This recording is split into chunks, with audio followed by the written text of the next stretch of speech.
This conference will now be recorded.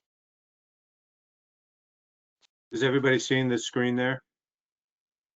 And I see it moving. Okay, sorry about that. Looks like we're good to go. For everybody's knowledge, we were looking at the agenda. We had not taken a vote yet, and no motion has been made.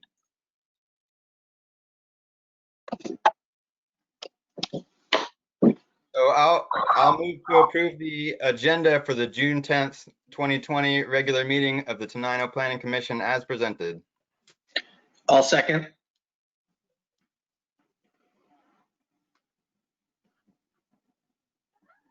Will, you have to unmute yourself.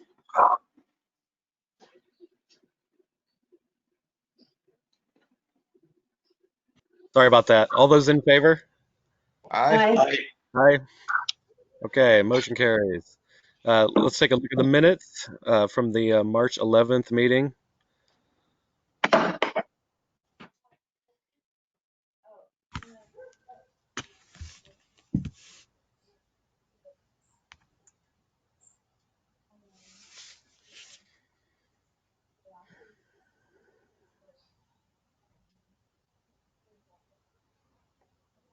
I'll move to approve the meeting minutes from Wednesday, March 11th, 2020 as presented. Okay, all those in favor? Say aye. Aye. Aye. Excellent. Oh, I guess we didn't second again. My bad. I'll second. Yeah, thanks, Alex. Okay, all those in favor? Aye. Aye. Okay, moving on. John, I think we're at the mayor's report. I think that, well, the mayor's actually here. If he would like to Okay. go over it, that's fine, but I can also do it. I don't think the mayor has ever actually heard me give the mayor's report during a planning meeting. So for his benefit more than anybody else's, what I normally do is take the meeting minutes for those meetings that occurred since the last planning commission meeting and extract those things that are related to planning or growth management or code enforcement that affects building around the town. And this is what I got. So, Mr. Mayor, I defer to you if you want to go ahead and speak. I'll just chime in when you get something wrong. Good enough. I'm joking. You've got it. So if you haven't noticed, Gibson Olson let the contract for the AG Park infrastructure extension. We gave him the approval to get the bids on March 10th, and they are going to start connecting the sewer to the property next week. Barcock Construction won the contract, and they have moved much more rapidly than anybody thought was possible.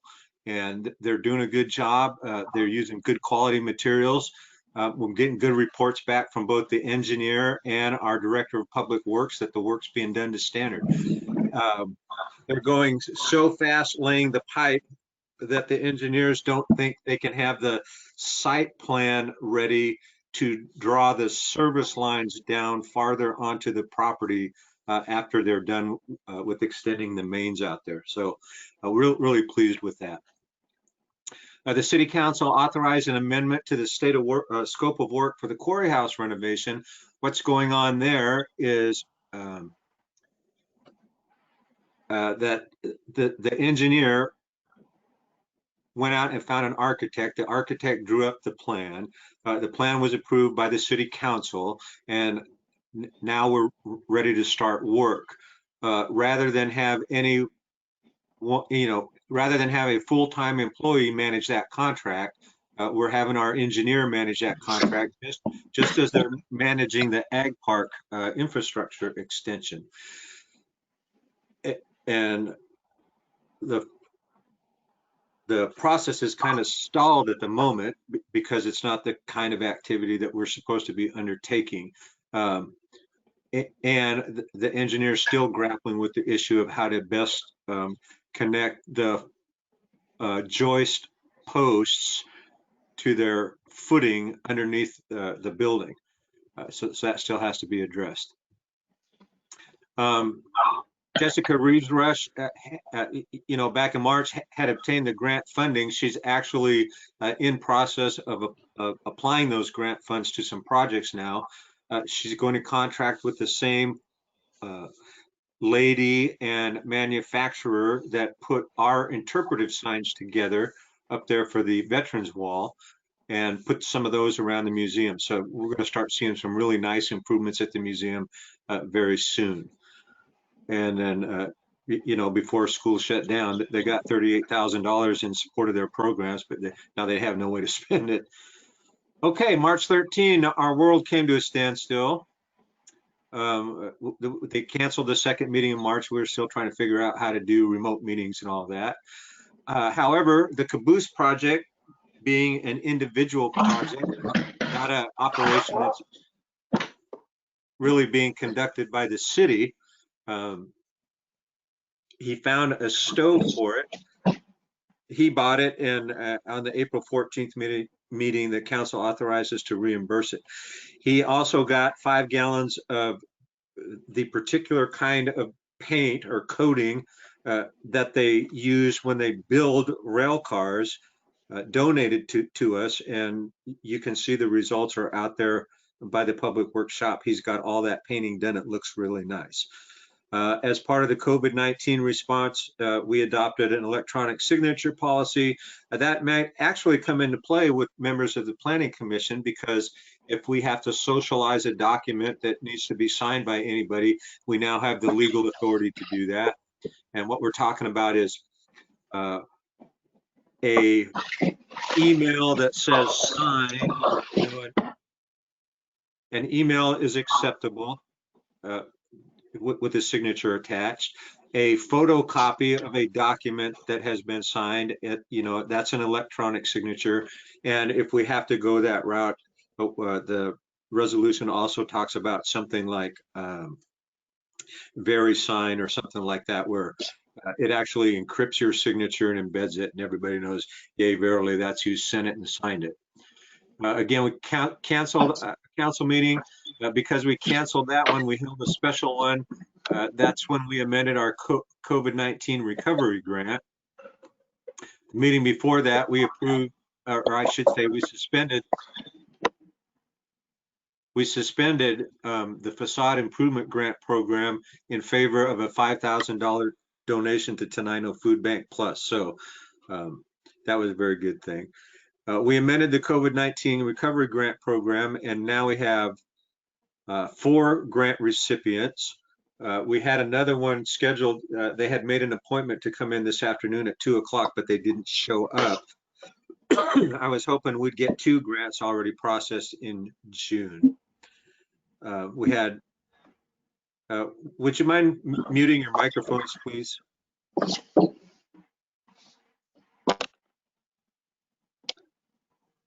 We had 4 grant applications in the month of May, 3 of which were approved. One was not approved.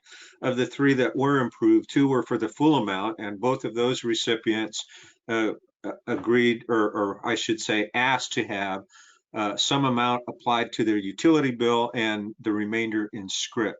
And the 3rd grant recipient did not qualify for the full amount. They got a partial grant, and they took it all in scrip. And the first grant this month took it all in scrip, and it was for the full amount. So people are using it, people are spending it. Just, the 9th, we got the word from the State Arts Commission that we are now a certified creative district, and the next steps for that are a press release is being formulated to come out and announce that statewide. And as part of that press release, we'll have our own that we will release to, our own local areas.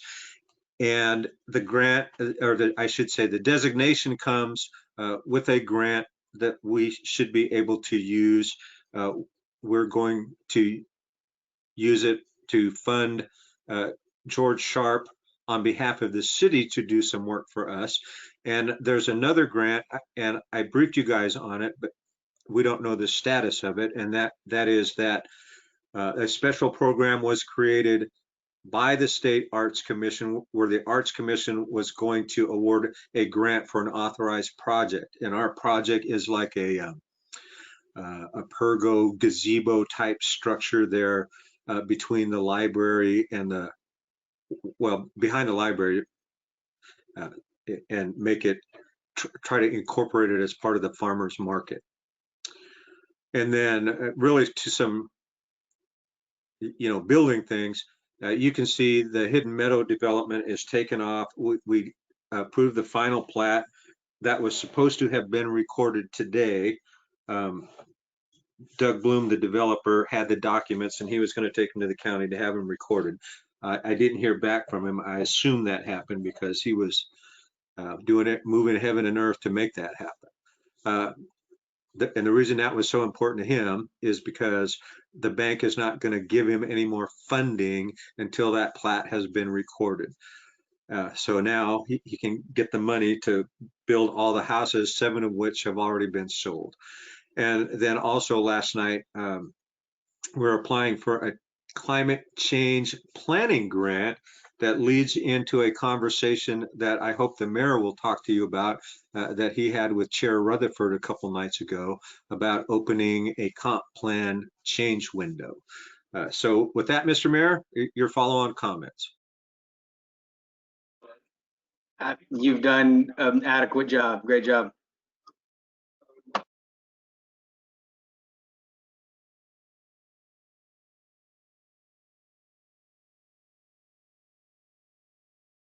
Chair Rutherford, it's yours. Yep.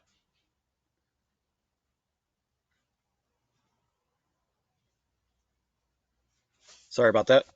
Okay, well, if the mayor doesn't have any more comments about I think we should probably save the conversation about opening the comp plan and talking about some zoning changes until our planner, Dan Penrose, can attend at the next meeting. So I suggest that we move forward to new business, if that's okay with everybody. I don't want to take up too much of this gentleman's time. He's graciously agreed to give us an education on the geology and hydrology resources of the Tenino area. I'd like to welcome Mr. Kevin Hansen, a Thurston County hydrogeologist. Thank you for coming, Kevin. I appreciate it. And I guess I'll mute my mic and turn it over to you, if that's okay with you. Sure. Am I audible? Things are cutting in and out once in a while. I just want to make sure it's working okay. I can hear you. I think if we all mute our microphones except you, then there'll be less of that cut in and out. Great. Thanks for having me. Yes, Mr. thank Hansen, yeah, if I may real quick, I'm going to stop sharing my screen so that you can share yours.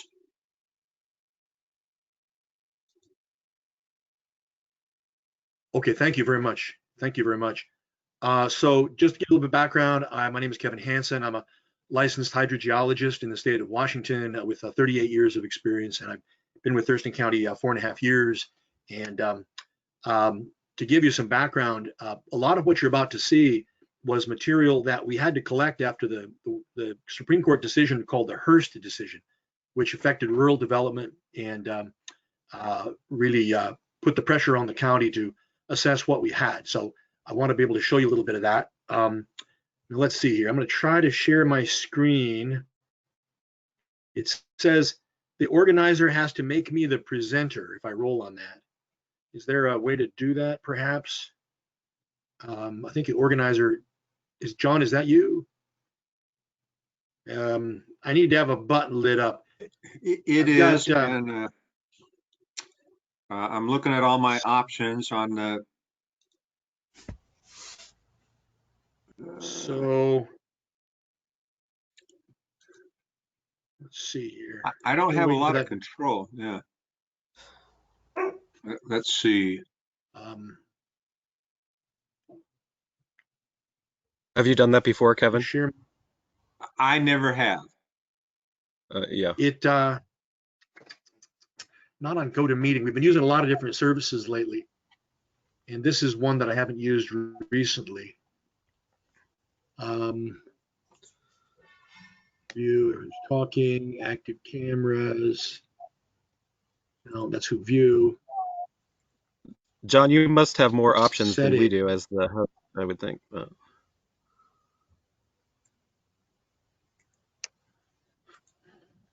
Yeah, whoever is the meeting organizer should have screen control.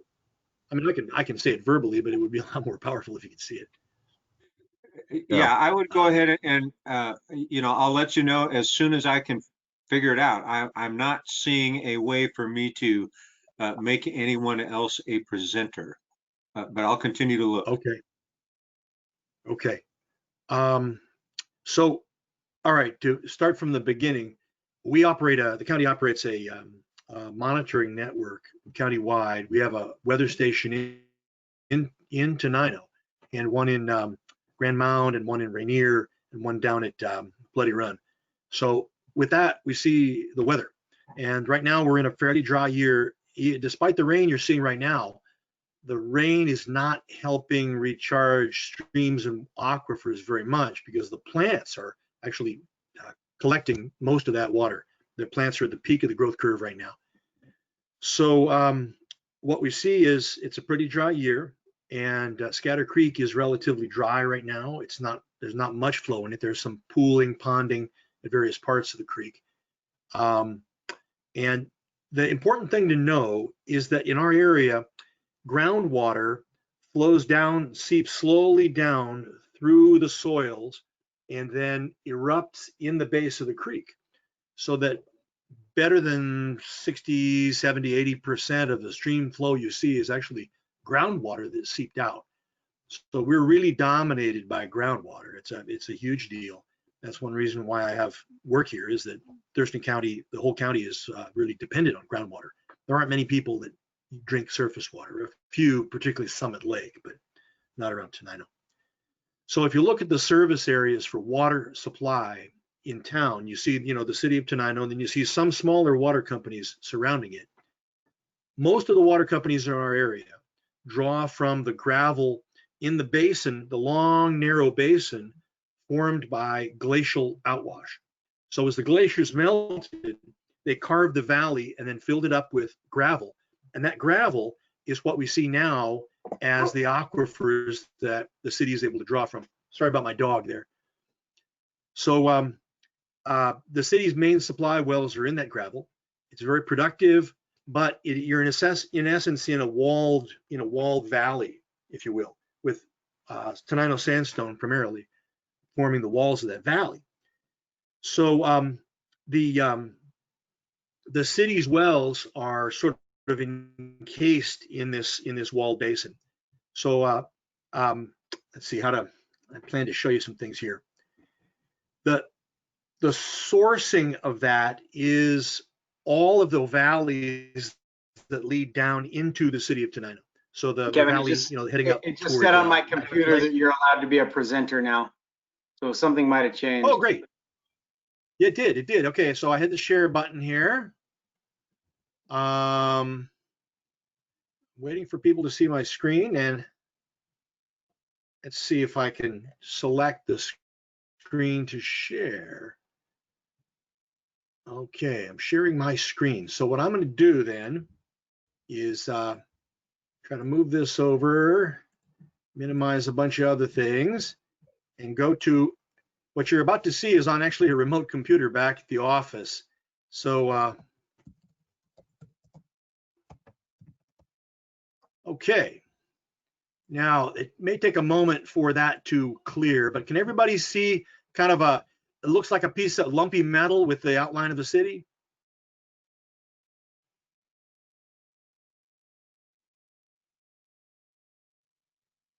Can you see that?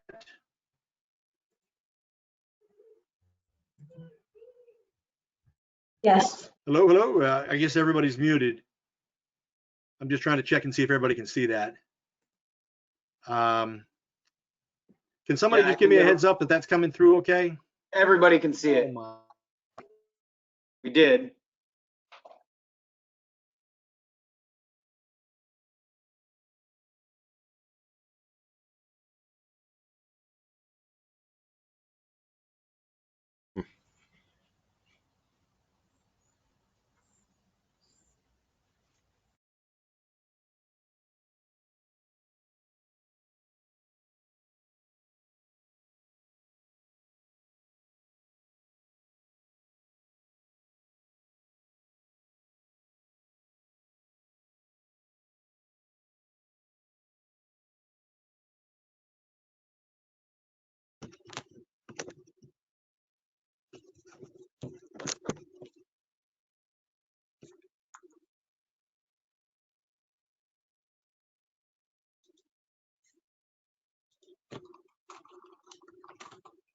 Kevin's lost audio.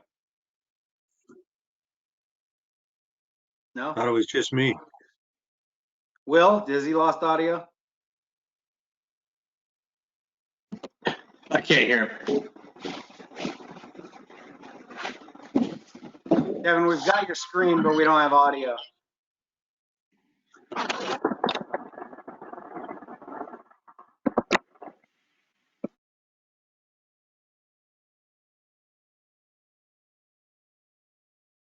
He doesn't have our audio either, I don't think. Doesn't seem like. Kevin, we can't hear you.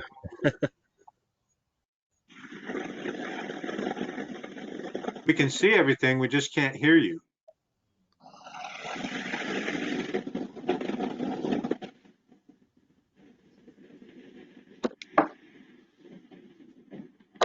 This isn't great.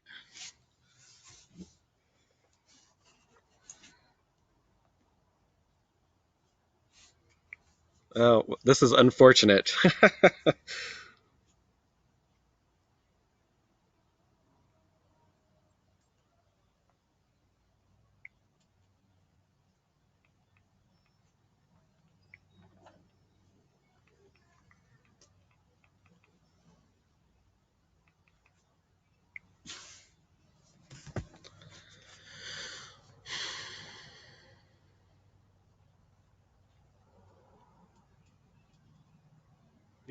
He doesn't realize we can't hear him. No. Do we have his phone number?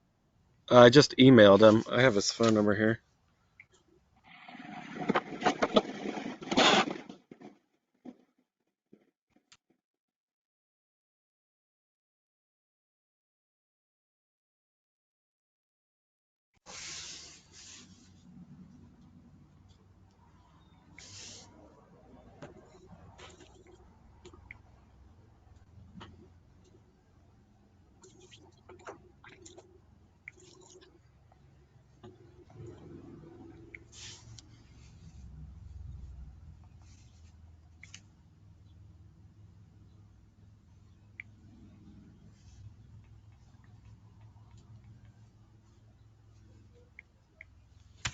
I sent him a text. Oh.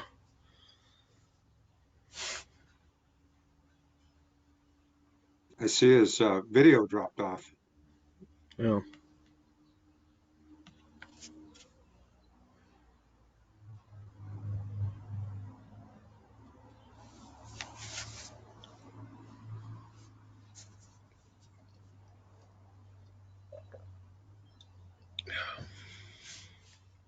Looks like you're getting a little sun action, Will. Yeah, I'm in the backyard. It's pretty sweet. Yeah. Yeah, I'm jealous. I wish I would have set up in the backyard. Yeah.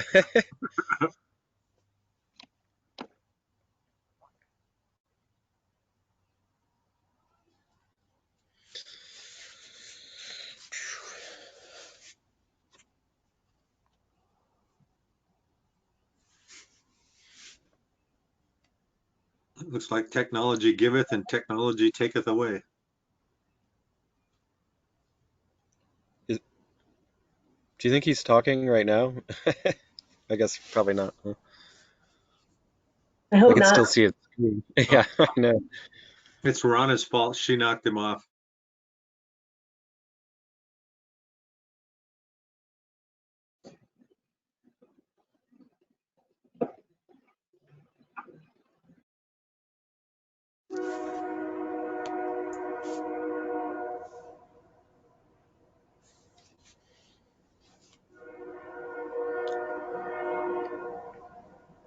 It's weird to hear the train whistle in my house and then hear it through Zoom or the vehicle.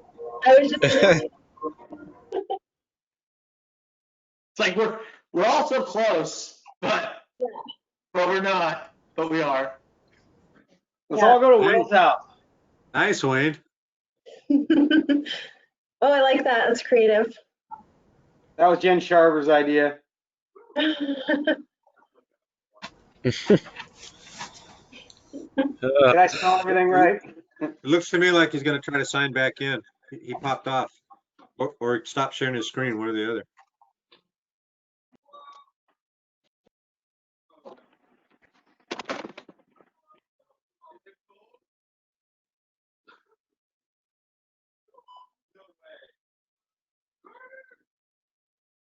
There we go.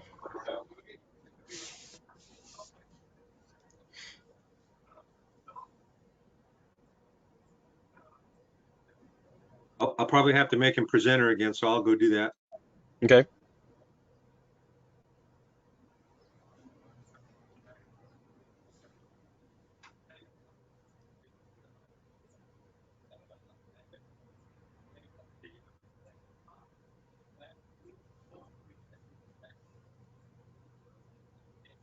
Okay, he's the presenter. Protection area defined. That wellhead protection area is designed to protect that well from incoming contamination. And when you look at them in Tenino, they're defined as sort of bullseyes. You'll see them as concentric circles. Those wellhead protection areas are sort of the historic style of them, which was the bullseye shape. They're being replaced by the more accurate, longer, narrower wellhead protection areas, which Tenino might want to look into because it reduces and shifts the burden of preventing contamination away from areas where it's not productive and toward areas where it is productive. In other words, okay, hold on. Okay, John, I see your text message. Yeah. Okay, I'm going to attempt to share again. Yeah, we couldn't hear you for quite some time, and then you popped off. Okay, I'm sorry about that. It might be good, John, if you.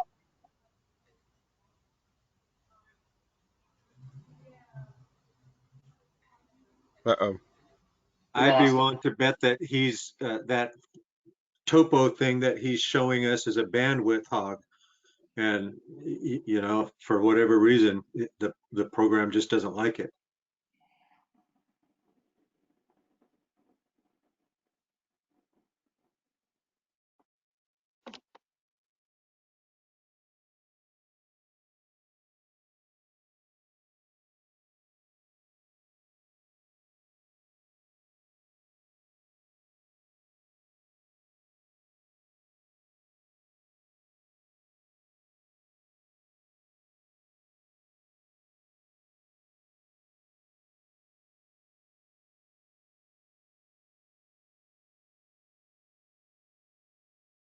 Okay, again, I'm sorry about that. I'm just trying to maintain connectivity here.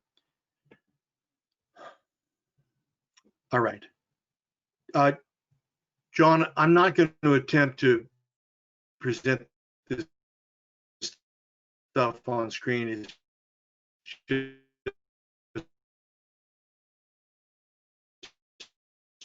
too slow. I'm afraid I would just delay everyone. I'm going to try to share what I can with just speaking and using my hands. The area around Toninho has pretty good quality groundwater. There aren't many problems with it as far as exceedances of state criteria. The state Board of Health entry, Toninho water quality looks good. There are some exceedances of water quality standards as you move to the south and west toward Grand Mound. That has been a cause of concern for the county, but it at this time does not appear to be associated with Toninho's activities, nor does it appear to be associated with the wastewater treatment plant in Tenino. That monitoring system looks good there, as far as anyone can tell. So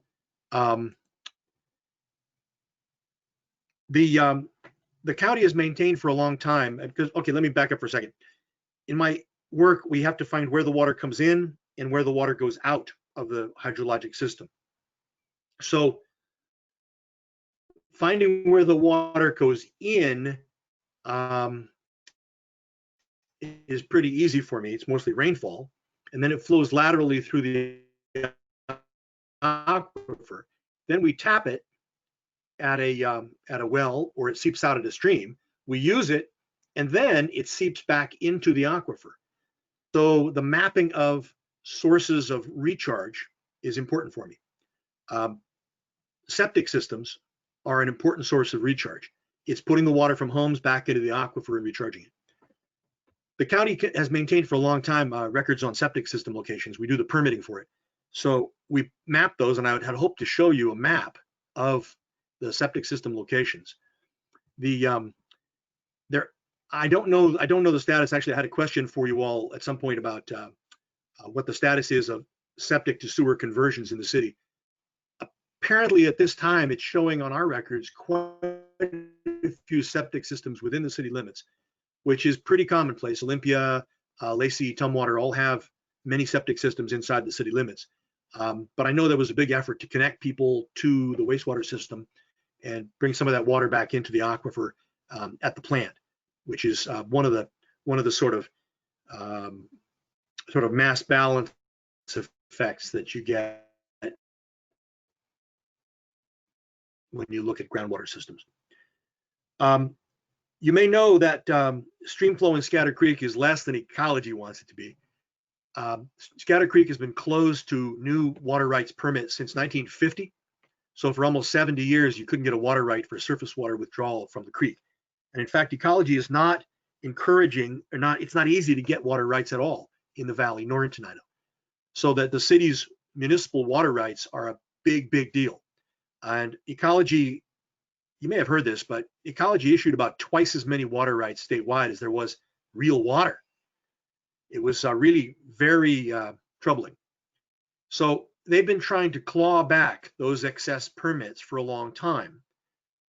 You may, if you've talked to the PUD, you may have heard John Wiedenfeller say he's had to challenge ecology rulings attempting to claw back water rights because the PUD wasn't using the unused portion of the right fast enough. In other words, the municipal right is somewhat protected, but it has to be used, and the water system plan has to show progress toward using them, or the state can argue that you're not using your water and therefore they're going to take back that water. Now, administratively, they can only do that when you approach them for a change to your water rights. So many towns, for example, will want to move their wells to a better location, out of the way of contamination, deepen the wells, expand the wells. At that time, ecology can give you pressure and actually try to squeeze you to take back some of the water that is on your certificate. So I had intended to show you some of your certificates, which are things which they're legal instruments that are extraordinarily powerful, but there are all kinds of nuances to them that I would love to share with you further if we get a chance to do a face-to-face where I can show you more information. So the workaround for land developers has been to put in so-called permit exempt wells. So a permit exempt well does not need a water right. And because it's exempted from needing a water right, it sort of slides through the system easily.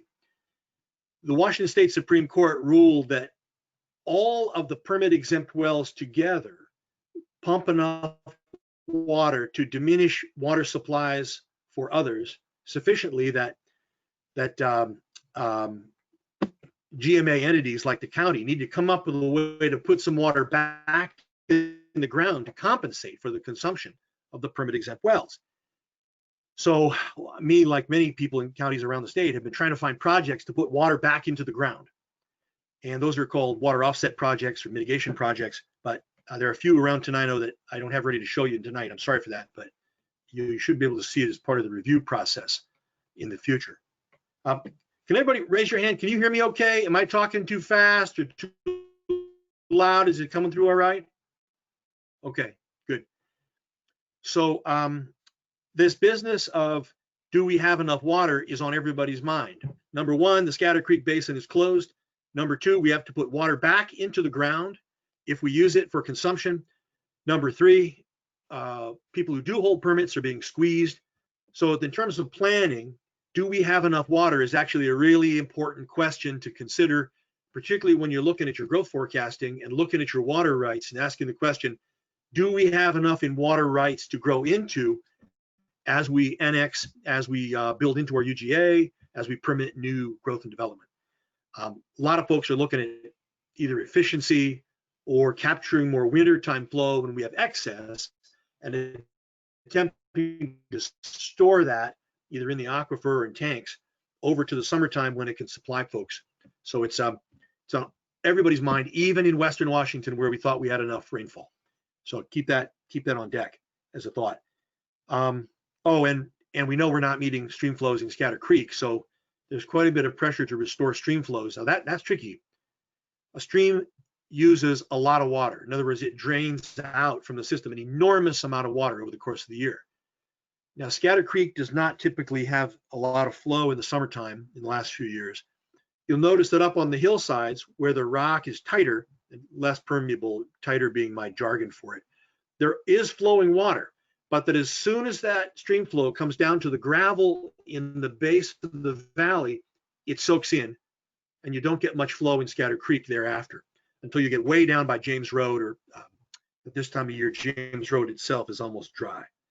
The county has the stream gauge at James Road, and we have monitoring wells in the valley west of you. So we can say something about this. And I had wanted to show you, maybe I can show you the, because it doesn't involve an internet connection otherwise. I'm going to attempt to share a screen again and show you the dashboard.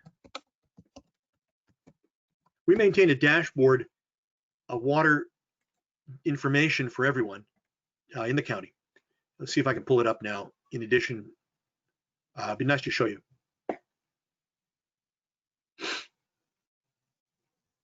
It's attempting to load right now. Okay. John, I'm going to attempt to share a screen again. Can you try that one more time? We'll see if we can make this one work if I don't go to remote computer. Okay. Yes, Kevin, I made you reassign you presenter as soon as your picture came back up for us. Okay, just waiting for it to pop up here. So we have monitoring, we have rain gauges that collect rain information. We also collect wind speed, water temperature, things like that. We have stream gauges that measure flow, and we have wells that measure groundwater elevations. You can see those for all of the gauges in and around Tenino anytime you want by going to Thurston County Water Dashboard would be the link. So maybe it's easier for each of you to pull it up on screen, Thurston County Water Dashboard. And when you look at that, it's under the stormwater utility as the host. Most of the work I do is paid for by the stormwater utility and public works, environmental health, planning, folks like that. By the way, while that's loading or you're taking a look at it, and you can, if you go down on that page, you'll find two things. You'll find a graph, and then next to it, you'll find a map. And if you drag that map over to Tenino and click on the rain gauge, that's a little symbol right on Tenino that's a rain gauge symbol. What you'll see is a series, like a gang of lines, of gray lines. And the gray lines are prior year's water rainfall. And you can see the current year in black. So you can see that the current year in the black line is pretty low. We haven't gotten as much rainfall as we like this year. It's likely to be a drought declared, and ecology may curtail some of the junior water rights permits for particularly irrigators. There are also wells located to the east that you can, I'm sorry, to the west that you can see.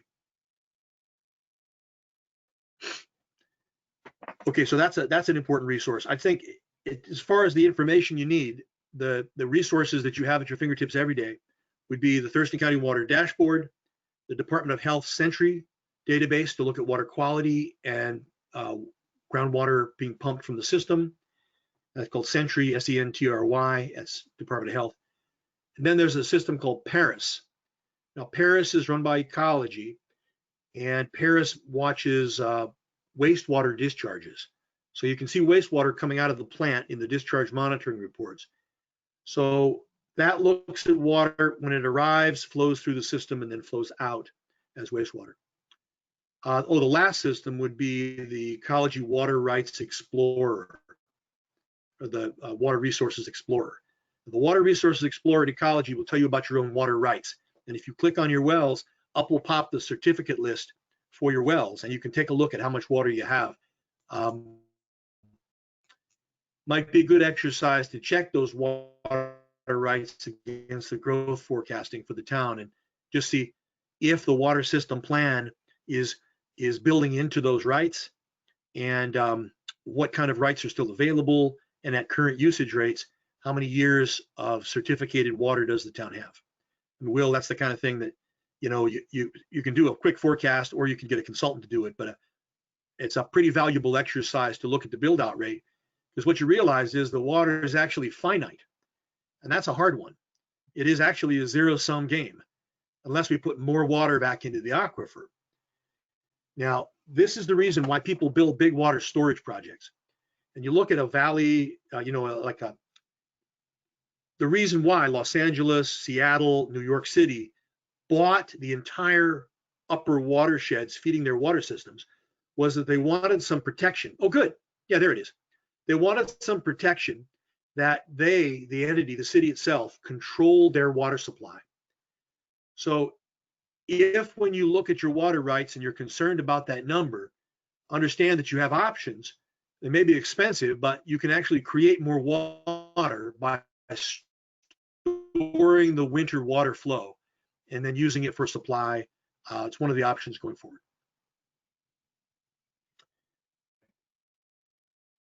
So I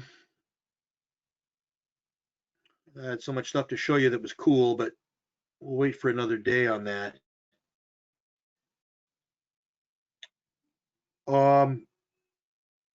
Okay, let me stop talking for a minute. There might be some questions coming, and I'll just stop talking and wait and see if folks have thoughts that they wanted to ask more about.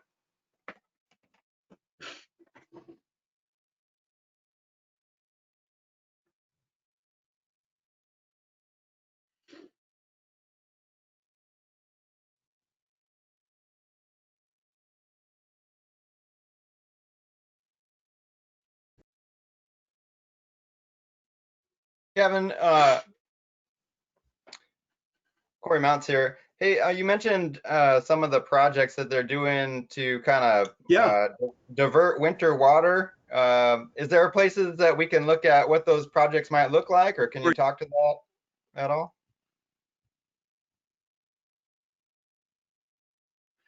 So there are a couple of ways to store that winter water, because you know the problem with our area is that it's unbalanced.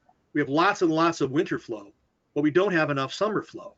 So how do you bring some of that winter water and move it over to the summer is the big question. Mm-hmm. Many folks are building what's called managed aquifer recharge facilities that divert wintertime flow out of the creek and let it infiltrate into a gallery. It lifts the aquifer up and creates a mound on the water table, and then you can pump out that mound over the rest of the year. That's sort of one way. It's probably the easier way to store water. The other way would be a surface water impoundment, a dam essentially, that would store water.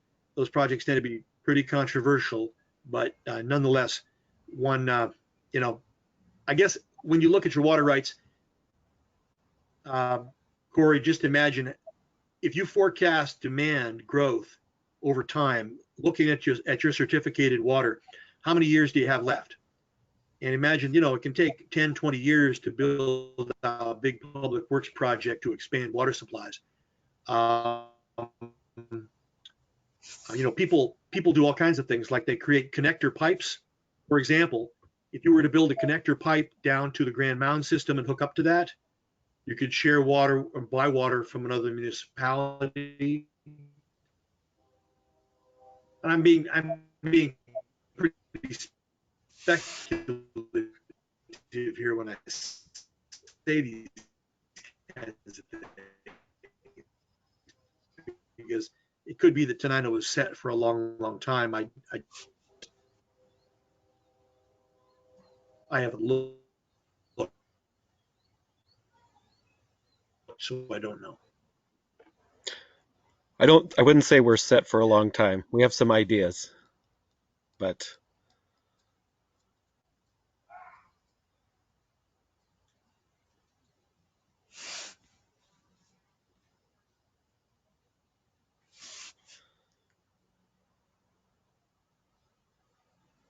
may have lost Kevin. But those are some of the options. A connector pipe to another water system that has more rights.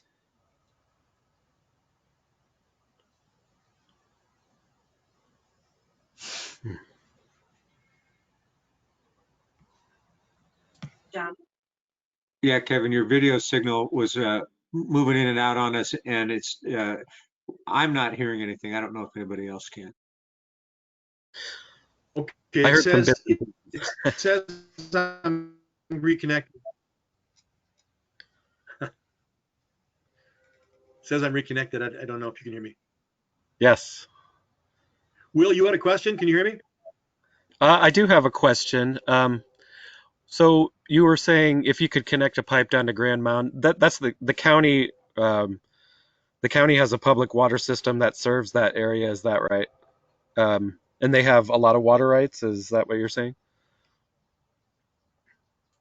That's correct. That's correct. In fact, the county has pretty large unused water rights down there, and they need to show more build out of their system to convince ecology that they're using those rights.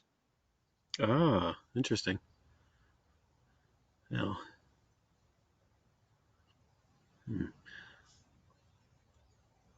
And so the sort of like you were saying that one of the ways is to sort of create an infiltration pond kind of situation where you draw water from the creek or surface water and sort of impound it at the surface and allow that to infiltrate in. It's sort of like an underground dam kind of or storage. Yeah. What is it? Typically water coming out of the creek that you use for that, or could you offset Well, like it would be water that. uh,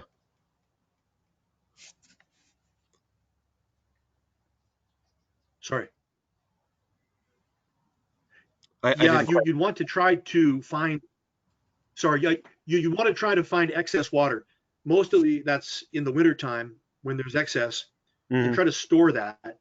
So you try to look for the appropriate soils where that water would form a mound, and then that mound would slowly drain back in, and you could use the mound over the rest of the year as storage in the aquifer. I see.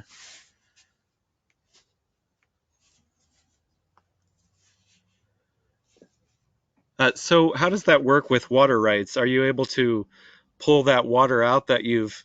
I mean, how do you explain to ecology that you want to use that water that you stored underground without it being just more water that you're taking out of the ground, for your water right, as part of your water right? Exactly. Well, they yes, they will give you credit for the new water added. Ah, that makes sense. But we don't get credit for like the discharge from the water treatment plant. Do you get credit for that too, or? Well, the water treatment plant, the wastewater treatment plant, that's considered existing water. In other words, it was Ah, part of the water right to begin with. It restored, I, so it's you can't it's double simply dip it that completing way. the cycle. I see. Yeah. Yeah, that's the Okay. yes, Okay. that's true. I had one question for you, Kevin. Yes, Alex. So if a city were to do, let's say, a mound system, and then they were credited more water right credits, then as they move forward, do they have to continue to try to push and show that they're using all that? I'm just wondering how forecasting goes. If you would forecast a ways down the road and try to invest in the infrastructure, and then if you're not using it immediately, I was just wondering how that works. Yeah, it's a good question. Normally, ecology allows 5 years of non-use, and then the water right disappears. Okay. In other words, it's extinguished, relinquished. So municipalities, however, have special exemptions, and some other folks have special exemptions. As long as a municipality can show growth into its water rights, it can maintain those rights for a long, long time. It would get into a problem though. And what you find is, take Olympia, for example. Olympia has like 75 years of water rights from the old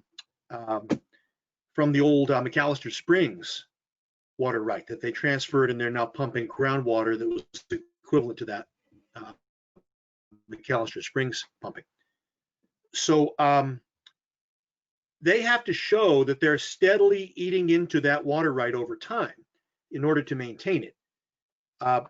It's one of those things where you usually declare in your water system plan the intent to grow, and Tenino is growing. So I would say you probably don't have any trouble demonstrating it. But one of the things people often need to do is document it, so that the demand growth requires sort of a level of record keeping, so you can show to ecology, look, we're using 10% more water every year on our existing certificates, and that's the proof that they needed.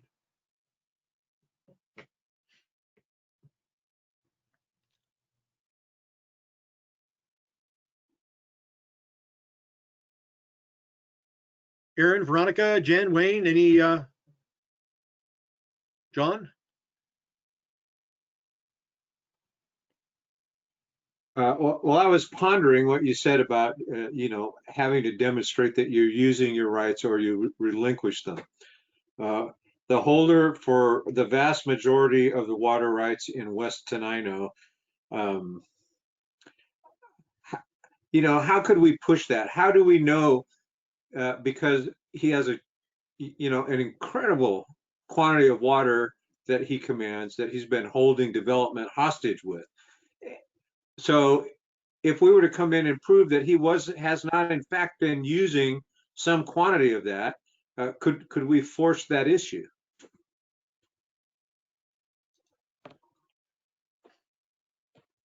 That's a good question. I really, that's a strategic question that I would have to discuss that with an attorney to begin to consider. Sounds like an attorney issue. Yeah, water law, by the way, is really a specialty. Many attorneys won't touch it. It's full of twists and turns, and it's one of these specialists that the counselor for the town may have a water rights attorney already identified, but it's a pretty useful specialist to have in your toolkit. Okay, thanks.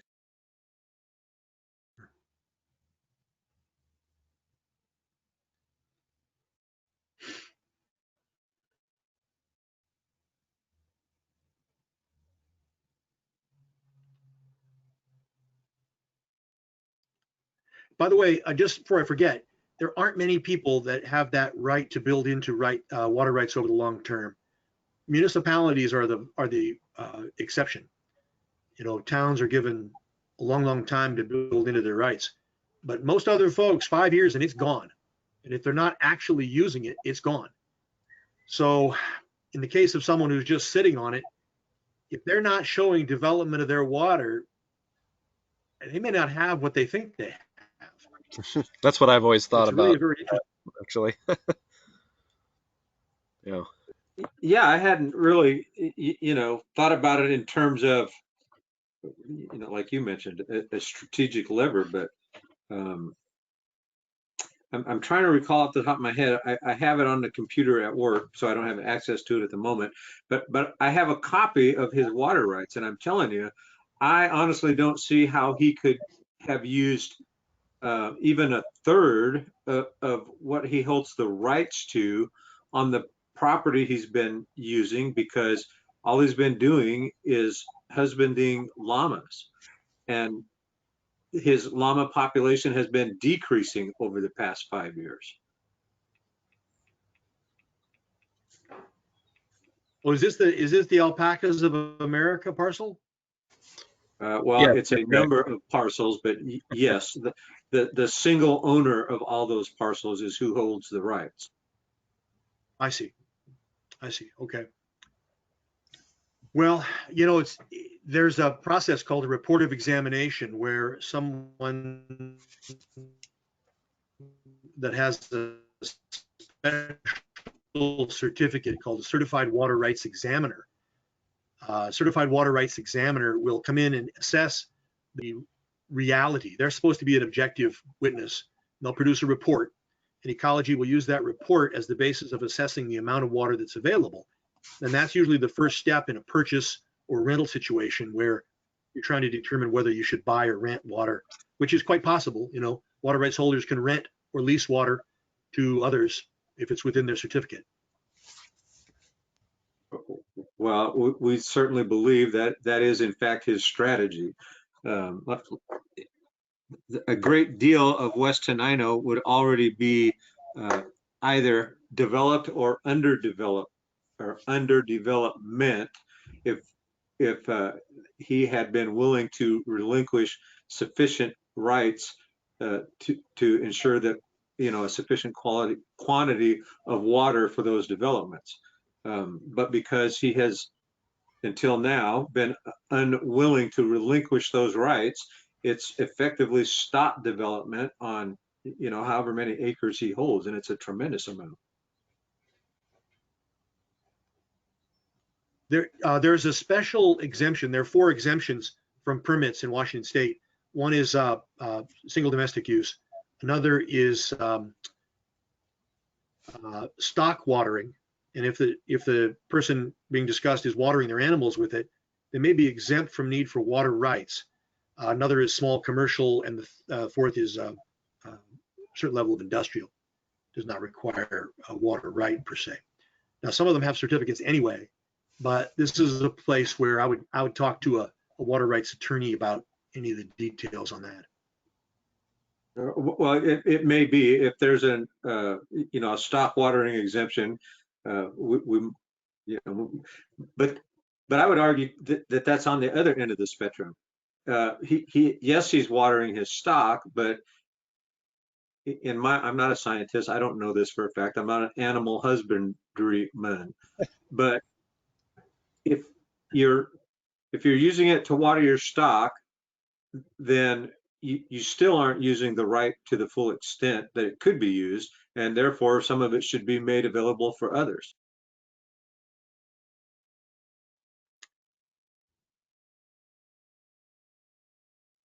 Yeah, many owners of large water rights are afraid to go in front of ecology and get that report of examination because they already know that the full certificate would not survive and that ecology would take back significant amounts of water. So there's an effort to keep out of ecology's hands that knowledge. So you find a significant number of private transactions that will try to avoid revealing knowledge about the true extent of the use of that water right.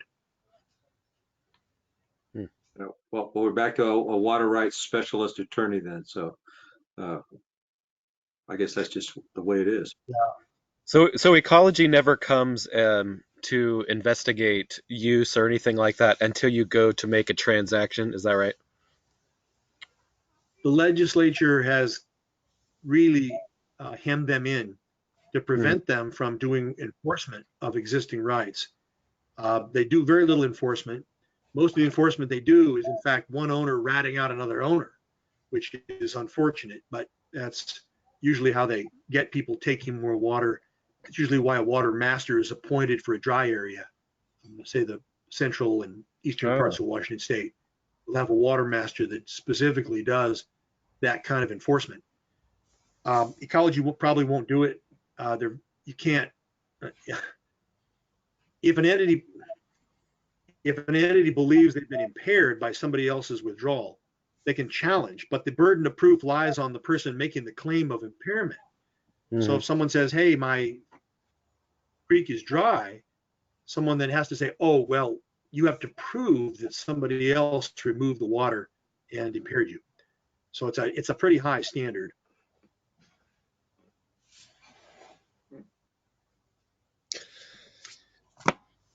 Back to the creation of an infiltration pond to create the mounded storage. Does it matter where in the system that pond is created relative to the location of your well? So we're in the narrow valley, is it okay to have a pond like that, like in West Tenino, if obviously the groundwater is kind of going from east to west? Oh, it matters a lot. It's a great question. Well, it does matter. You have to site them usually in a position to be able to tap the infiltration. Oh, I see. So ideally, you'd actually have a well in the infiltration area? So, that's correct. That's correct. So if water is flowing this way and your well is right here at the end, you'd want to place the infiltration system slightly upslope, up gradient, so the groundwater would carry that mound downward towards your well. You could recover part of it at the well. Thank you. Yeah. For sure.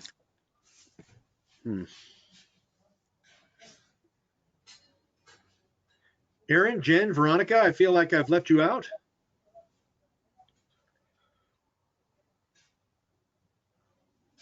Just listening to the good information. It's not stuff I'm all that familiar with yet, so I like it though. Oh yeah, my world is very narrow. Our Public Works Director is on with Veronica as well. If you have any questions for the guy that manages our water system. Oh, I don't have any questions for you, but I guess I brought up this subject of water rights and building into them, and the demonstration that the water rights were being built into to reassure ecology that the rights were valid in the long term for a municipality. Some of the options for, sorry, I don't know if you heard that part, but some of the options for increasing the amount of water rights should that be necessary. I'm not sure if you talked about this maybe when we were having problems at the beginning, possibly. Could you tell us a little more about, the depth of the sand and gravel that makes up our aquifer and, kind of water levels and that kind of thing? You might have already said this, but we were having audio problems, I think. Yeah, I'm sorry about that. The wells in Tenino are relatively shallow, and by that I mean on the order of 100 plus or minus feet. That's true throughout most of the valley to the west. The Tenino sits in a bedrock valley, and the valley is filled with gravel. And the gravel is a terrific source of water, but it's in sort of a hard container, if you will, kind of like a flume, you might imagine, where water is flowing down through the city and then out into the rest of the valley. So it's a great water supply, yields tremendous amounts of water. It's also somewhat vulnerable to contamination. So if you were to get a contaminant source upstream, up gradient from your well, it could begin to move down through the aquifer fairly quickly. So that one of the reasons when I see the sort of bullseye shape of your wellhead protection areas, I'm thinking to myself, the more streamlined ones that are narrower and point upstream might actually relieve you and some of your downtown customers of the burden of restricting hazardous substances usage, because they're regulated on that stuff, and they, for instance, some chemical using operations can't come inside that wellhead protection area. But if it were remapped according to the sort of newer practices, some of those folks might not have to comply with those regulations. And because your wells are off by the creek, flow is down adjacent to the creek, moving toward the west, southwest probably. Anyway, it might serve you to eliminate some restrictions on some businesses with remapping of your wellhead protection areas. Yeah, I could see that. That makes sense. Huh. And I mentioned, I don't know if you heard before, but the groundwater quality in the area is pretty good. To the west of you, it gets worse as certain practices grow in extent. But I think the efforts by Toninho to get folks on wastewater treatment have been effective. We don't see the kinds of contaminant issues in Tenino that I've got a slide to show you about this that it's not playing. I'm sorry about that. Well, that's all right. Is it mostly septic failing kind of issues, or is that the main contamination, I guess? That's a significant part of it. There was modeling done back in the 2000s by my predecessor at the county. And the modeling accurately measured or matched actual contaminant concentrations using nitrate as the sort of contaminant of the best data was about nitrate. What you found was that in order to match actual concentrations, septic was not quite enough. You had to add things like lawn fertilizer and small agricultural operations in order to get concentrations in the model to match actual. And she was able to do that. So septic is not all the situations going on, but it's certainly a big part of it. Some agricultural runoff, that kind of thing. Probably so. Yeah. You know, the problem is in doing those models, you have to make average estimates of the amount of loading of contaminants that reaches the aquifer. Quite a few assumptions are done. So, you know, you always take those kinds of models on advisement with a grain of salt and say, well, okay, you know, septics alone are probably not the entire problem, but they're certainly part of it. So when you look at a policy developed to control contamination, you're often looking at, you know, septics, land use, small agriculture, where's the wellhead, you know, grabbing the water for its particular production, and do you intend to hook up people to the municipal system in that area, or are they going to be reliant on permit exempt wells of their own? That's a sort of balancing of where's the contamination likely to come from versus where's the water supply coming from, and do they lie on top of each other, which is risky, or are they separate, which is somewhat safer?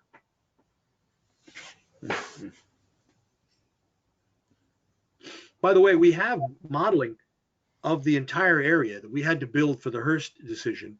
So if Tenino needs an assessment of flow direction, or your consultant would like to see all the stuff we've got, all of that information is available, and I'll readily provide any of that stuff to your engineer consultant, your folks, attorney, engineer, consultant, whoever you might choose, if you want to do that. You can also come in and inspect what we've got, and as the COVID-19 stuff relaxes, it might be worthwhile for you to come up and sit in the conference room. We all sit 6 feet apart and take a look at what we've got as far as data, because I think it's, at a minimum, it'll give your consultant a head start and maybe reduce their costs to have information more easily available. That's a good idea, actually. Yeah, there's a lot of cost in collecting data, and if they don't have to do it, so much the better. I called the city engineer when I originally contacted you, Kevin, about the groundwater flow direction question, and they don't have a lot of data. They didn't have much to give me, so I think it would be worthwhile. Well, it's expensive stuff to collect and manage, and it takes, I mean, I'm a specialist, so usually only the larger municipalities have them. I think one of the services that Thurston County wants to offer to the towns in the area is support in this area where, you know, a town holding a full-time consultant like this is too expensive and data. So come on and ask anytime. Happy to.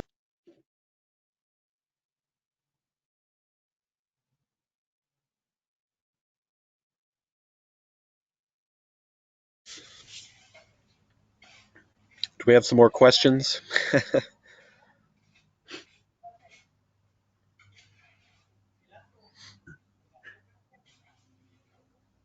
Well, I apologize for the technical difficulties. There was more to show and share and talk about. Will, maybe if we set up something else, or you can prompt me for follow-up questions. Yeah, no, that sounds good. I will collect any questions that we come up with. I'm sure there'll be some more questions that arise as people let some of this information sink in, and we can relate it to our situation and further discussions. But yeah, maybe we could set something up where you could come down, you know, physically at some point later on, you know, or you know, maybe some of us can go up there and take a look at some of the data that you have. Sure. Yeah. Okay. Well, I guess if there are no other questions for Kevin. I don't have a question. I just want to say thank you. And I'm a big visual apps guy, so I look forward to seeing some of the models that you've talked about. Someone. Sorry.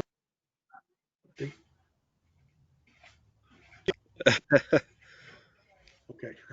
Some audio problems. Well, thank you very much, Kevin. Appreciate it. Right. Okay. Yeah. Will, I can see you. Okay. Yeah. Happy to help. Yes, thank you. Okay. Well, that was pretty interesting. Kind of challenging with the GoToMeeting platform, but I think we got some interesting information. He needs better Wi-Fi. It does seem like his Wi-Fi wasn't as good as mine. But Yeah, all of ours is fine. I think Kevin's got some internet issues. well, anyway, I think that was pretty worthwhile. I think the infiltration pond as a way of storage makes is interesting. I don't know, maybe something we want to consider for east of town somewhere. Maybe there's a location for something like that in the future as an alternative. In case the bottom falls out of the water rights in West Tenino, or we need to come up with some other solution. But I think that makes it has to be an east of town kind of thing because of the way the water flows. Well, he said that it's yes, exactly. They want you to put the water in. So if we put water in, we were taking water out by the middle school, but if we put water in down by the sewer treatment plant, we're not really replacing any of the water that we're taking out of the creek system. And so they'll want it to be, down. yeah, they want it to be sort of upgrading it from where you have your well. That way you're kind of pulling from Dredge the mill pond. Dredge the mill pond. Dredge the mill pond. Will Rutherford wants to dredge the mill pond. I did not say that. Headline of the Independent. The only other thing that I thought of that was interesting was he was talking about how many water rights Grand Mound has. Yeah. And that they're not using them. I mean, that would probably, I don't even know what that would cost to tie into that, but I don't know if there are other communities around us that maybe. For perspective, it was like $620,000 to go from Scatter Creek to the ag park where it's at. So multiply that by however long it is to get to Grand Mound. So you're telling me there's a chance. You're telling me there's a chance. If you can find $700 million. $100 million to do it. All right, understood. That would be nice, though, if that was possible. It's too bad. I was hoping that the infiltration pond could be maybe where Miles Sand and Gravel is or something like that, because it's already a hole. So that would be nice, but I don't think that's going to work. Well, that was pretty good. Well, I don't know. Where in the Hearst decision does it say that the water we return to the watershed has to be upstream from us? Well, he said ecology would basically give you credits for having the infiltration pond, and they're not going to allow you to take more water. He implied, I think, that they're not going to agree to the whole thing if you don't have it logically located above where your wells are. That was my take, but I don't know. It would be a hard sell. That was what I got out of it. Why? We're returning water to the watershed.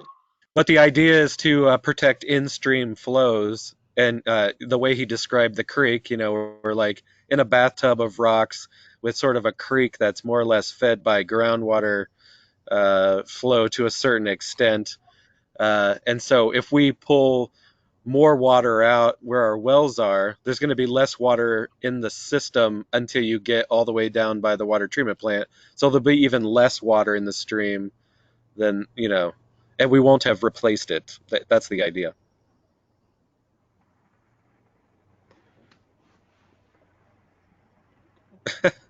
Does anyone know, just off the top of their head, where Tenino is at with their water rights? Say that one more time.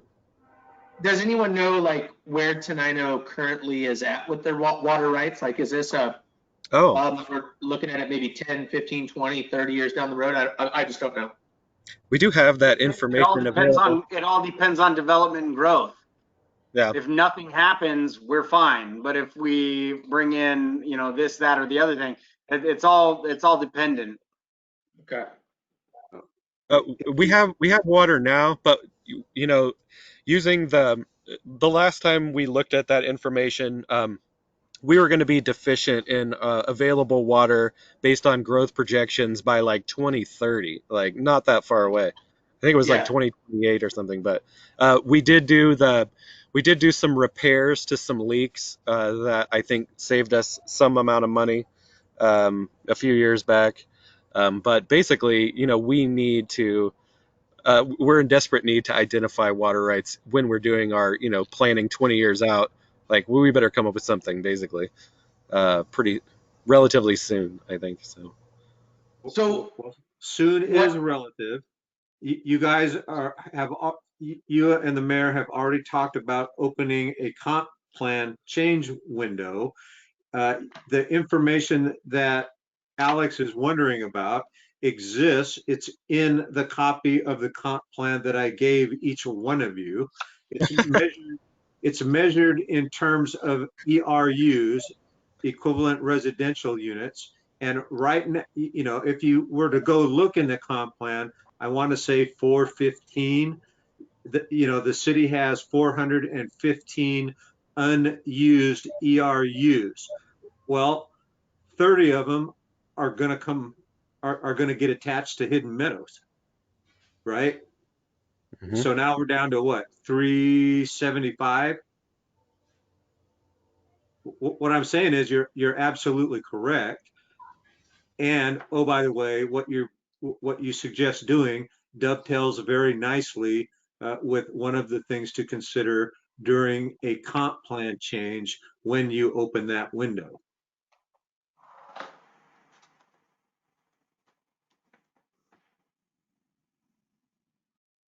Okay. So one question that I just kind of had that I'll just say out loud, and I don't know if we have an answer to it, but when we were talking about, individuals who have a large number of water rights that aren't being sufficiently used, if the Department of Ecology looks into that and finds that they're not using those, I'm just wondering if the remaining water rights can then be opened up to someone else, or does the Department of Ecology, since they're trying to rein that in, just take those back and they're lost forever? I don't know. Probably B. My understanding is they take it back and they're lost forever. Okay, that's what I was thinking. So essentially, Almost. We have somebody who has, like in West Tenino, who's tried to sell us or offered us to purchase the water rights they have, but as far as I've seen, they haven't actually proven that they have those rights. And so if we were to move into a purchase situation, we would have to get that water rights certifier, whatever, certified examiner to look at their info and see if they actually exist. And then the conversion from agricultural water rights to the municipal water rights isn't one-to-one. The plan as I understand it, right? We have 370 ERUs. That's what we have on available to us. That represents like 370 houses, or 10 ERUs is used for another grocery store. Commercial uses are like 5 ERUs. If you look at the city boundaries as they are, I don't know where you would put 370 houses, right? So as we look to expand our borders, we have to bring in places that have water rights available, which is why the alpaca farm was kind of eyeballed. Now that is for sale. They're selling off 3 separate portions of it. 2 of those parcels are within city limits, and one of those is about 250 acres, and they are selling the 250 acres, as I understand it, in the conversations that I've had with the brokers, they're selling those 250 acres with the water rights attached. So they're not selling water rights to the city. They would be selling those water rights as a part of the development that would be transferred to the city, allowing the purchaser of that property to develop that property. Nobody's going to buy it unless they can develop it. And they can't develop it unless he includes the water. They have told me, the people selling it have assured me that the water rights exist. that's going to be, I would imagine that's going to be part of the due diligence by somebody purchasing it. They would be a fool to not ensure that those things exist when they're going to pay like $7 million for something. Yeah. So some of these things are kind of going to work themselves out because they have to. Yeah. I Hopefully. think. Tell me if I'm getting it wrong. Will, you're the genius. You're not wrong. There's still the chance that I love it when you say that. water rights aren't as much as they think they are, or and we'll have to wait and see how that all pans out. And I think we should make sure that the potential buyer, would-be developer, knows that how important that is to them being able to do what they want to do. I mean, I assume they do, but it's never hurts to mention. Yeah, you don't get to write a $7 million check or whatever unless I would assume, unless you've got your act together. But Who knows? who knows? Who knows?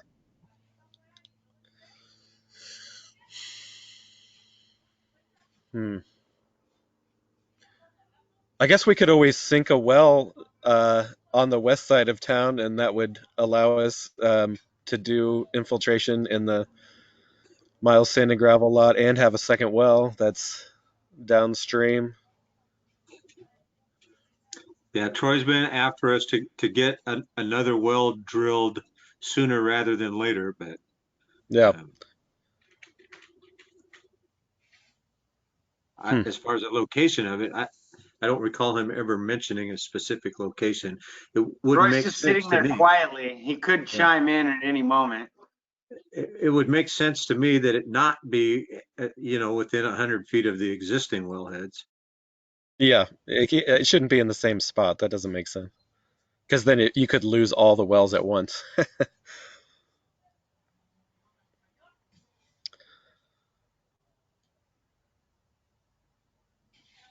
All right, well.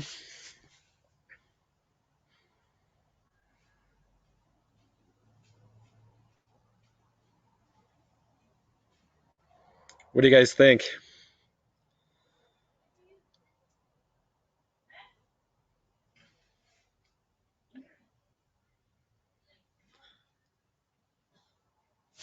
What else you got on your agenda? That's it. That's the end of the agenda. Ask the Planning Commission for a recommendation for the best use of the city's vacant lot behind the Tenino mini mall. Let's talk about that. We haven't talked about that. No, I skipped that because Dan's not here. Okay. But you're here, so what exactly would you like us to do specifically?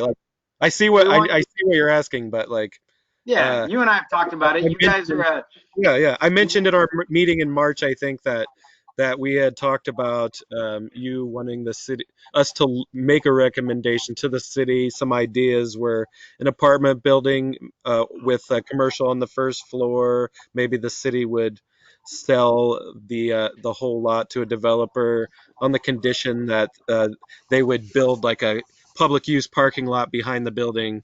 That all sounds good to me. I guess where I'm not sure how we can, what should we do?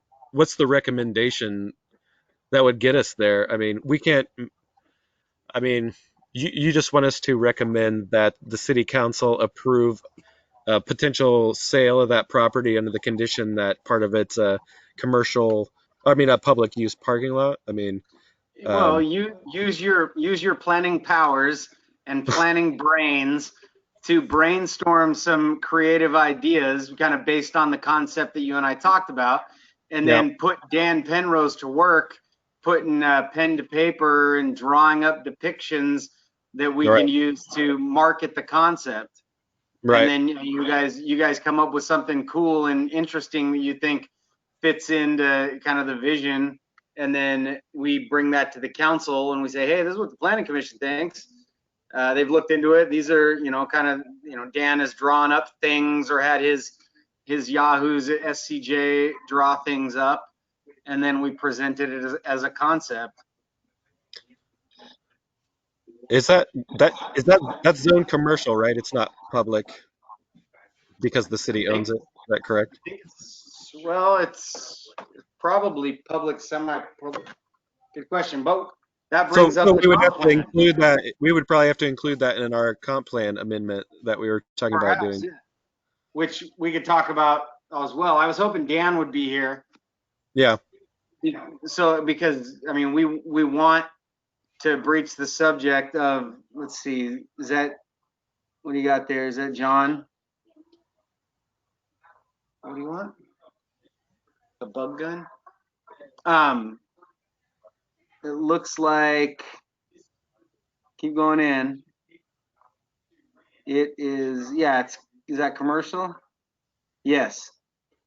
Okay. So it has the same zoning as the surrounding properties. That's good. Yeah.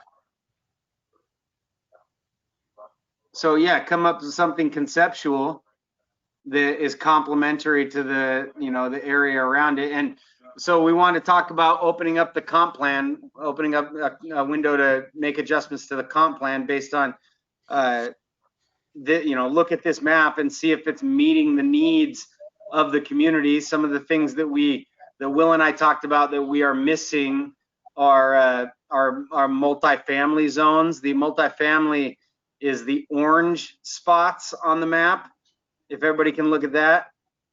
And one thing that we could use is infill, and there's one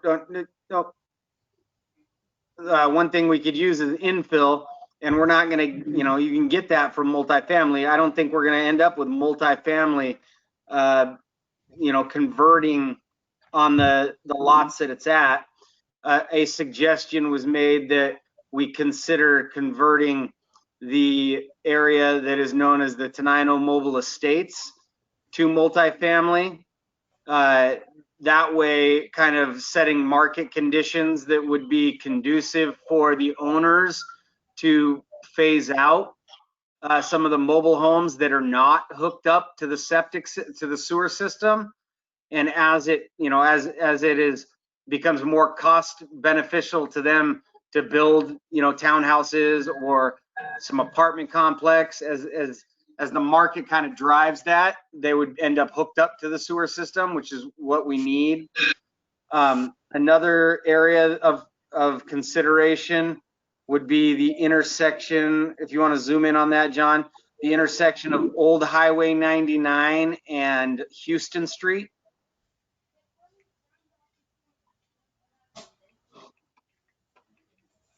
So we're going to zoom way in on that.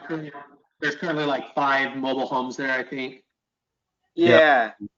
So if you zoom in there, a little more there. Keep going, keep going, keep going, keep going.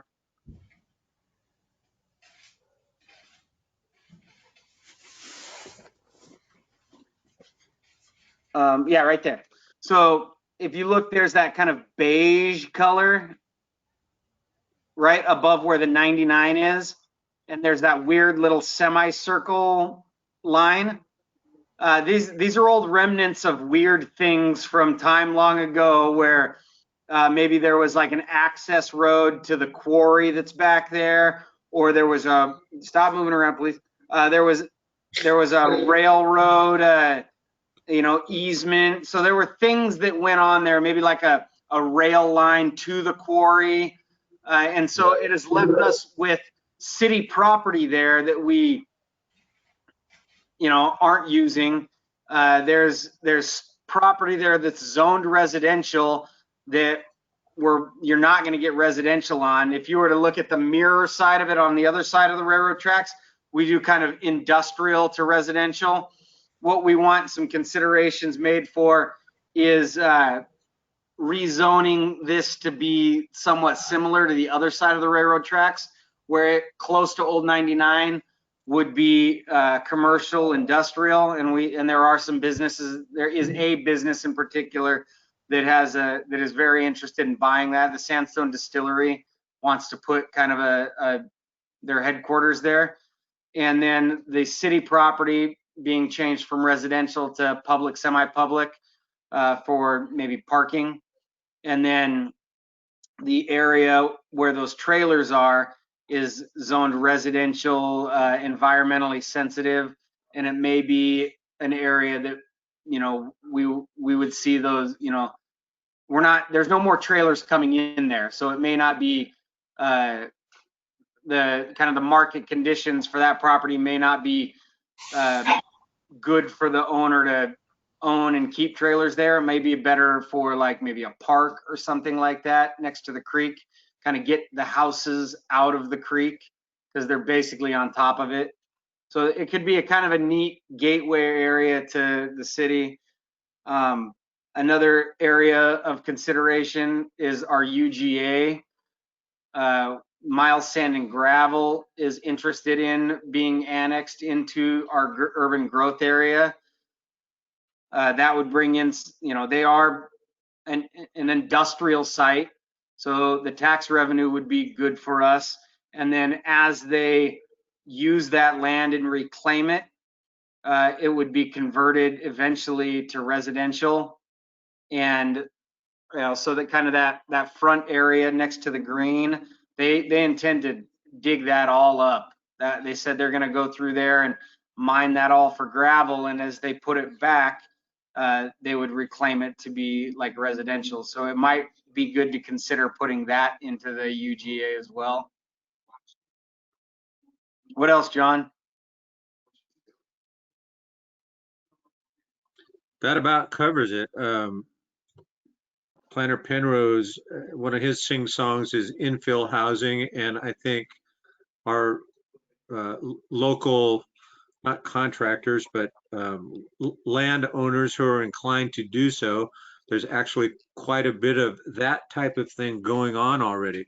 But as you mentioned earlier, if you look inside of what we have currently drawn as our boundaries, whether the city limits or the urban growth areas, the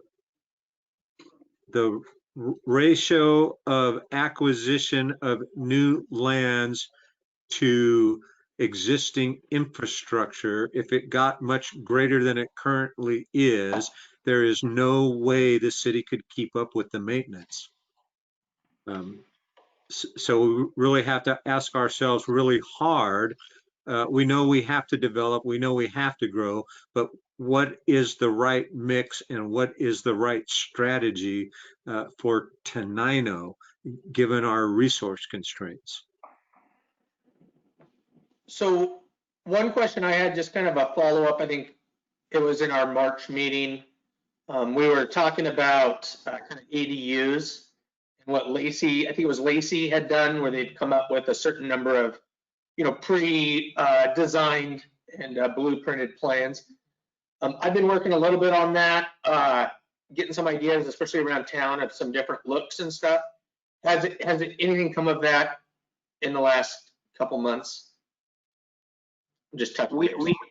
There's people there's council members interested in that kind of thing, but what you guys have to do is, as a planning commission, put it on your agenda, discuss it, and come up with recommendations to the city council. So you guys vote on it. You say, we want to talk about this. We recommend this. You can you can look at our building codes, our zoning ordinances and things like that, and find those things that you would want to make adjustments to, with the advisement of Dan Penrose, who can consult with the clerk, who can consult with the attorney, and you guys can craft things that you can then kick over to the city council for adoption.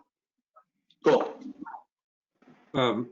What I'd like to mention with respect to ADUs is,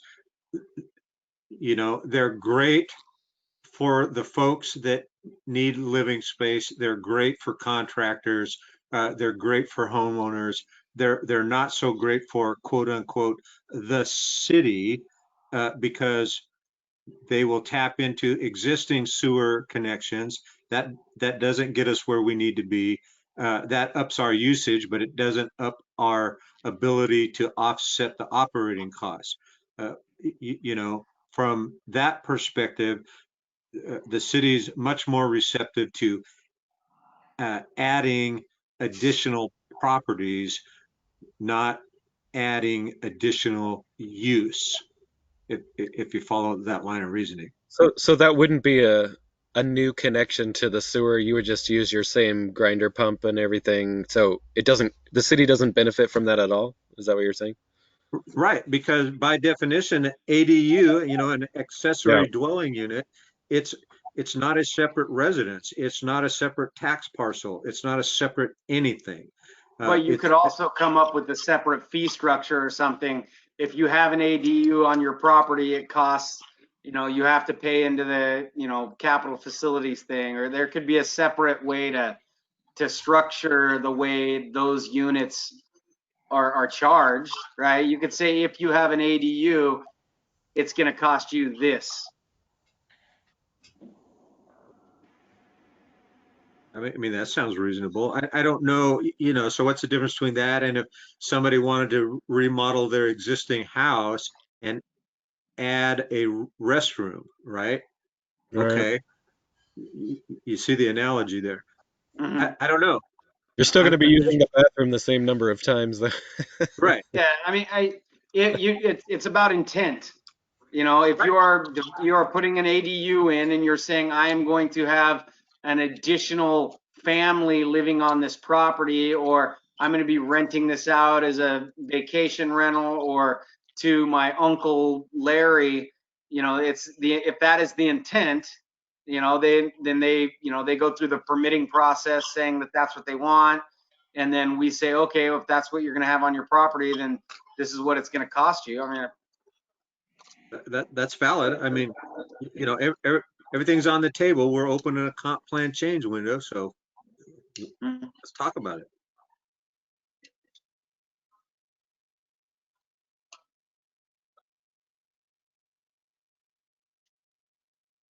Yeah, I would just say, I think, you know, I've just really fallen in love with this whole infill idea since I joined the Planning Commission.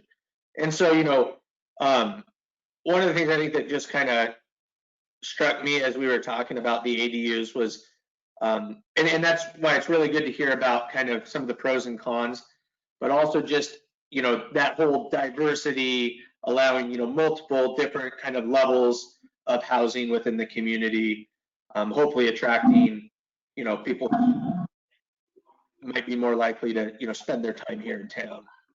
Yeah, I think we are really missing housing for like younger people. Totally. Like if you look at our age ranges in Tenino, it's people our age and then people in their 60s. Right. And they're, you know, when somebody's 19, 20 years old, they move out of town. And those are also the people that do the, you know, kind of the lower wage introductory jobs, which, you know, we're trying, you know, we do have, and it's hard to find people that will do those jobs. And we're bringing in the ag park. There will be jobs there. So, you know, we need kind of like working, you know, income housing. Well, and then, you know, as we continue to kind of brand Tenino, right, and like build the product, yeah, you know, I mean, a lot of those people are the ones who are going to go to the tavern or to the restaurant or to happy hour, or, you know, and so, yeah, it'd be kind of vibrant. Apartments, townhouses. Yep.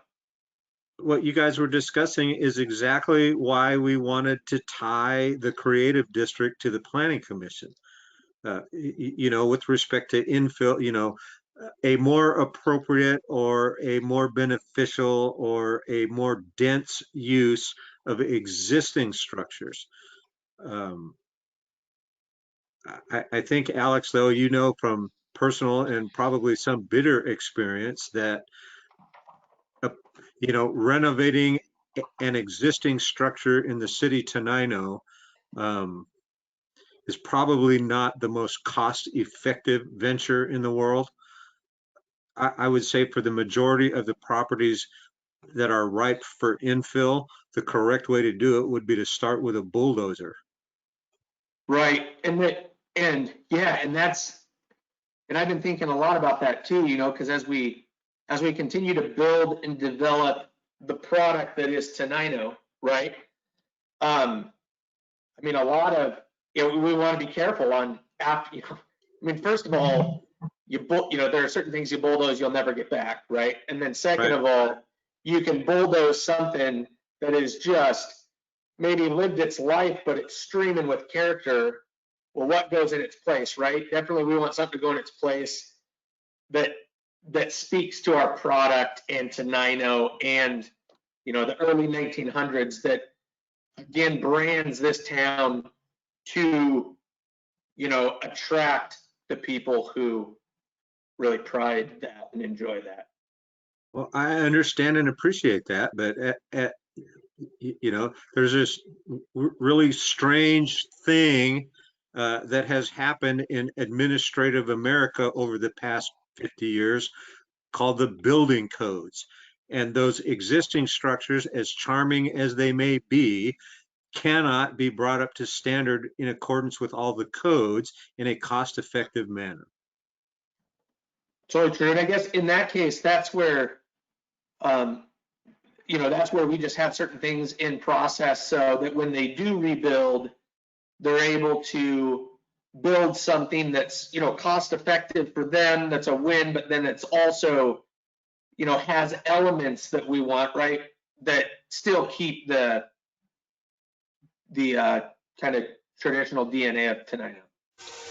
No, and we speak to that in our comp plan, you know, particularly for historic downtown, but it's, you know, it's not really a stretch of the imagination to extrapolate that across all of Tenino, and that's the desire to stay true to our roots. And using, in case of the business district, it's a requirement that so much of whatever they do incorporate sandstone or wood or whatever. You know, I'm not saying that things need to look like, you know, Art Deco or something like that, but I'm saying we, you know, our job as planners, because now I'm talking as, you know, advisory person to the planning committee, it is to think how we are going to grow. And if we don't change out the stuff that is unsuitable for the purposes that we're discussing, which is living in, we're not going to grow. We're going to crumble into dust.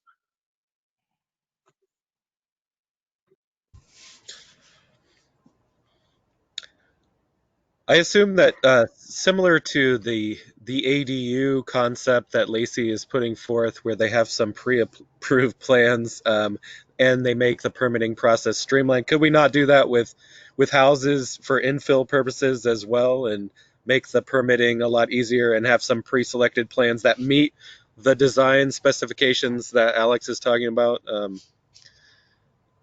just as a way to encourage that choice? What's the difference? I think we talked about that, where that was It's an interesting a neat idea.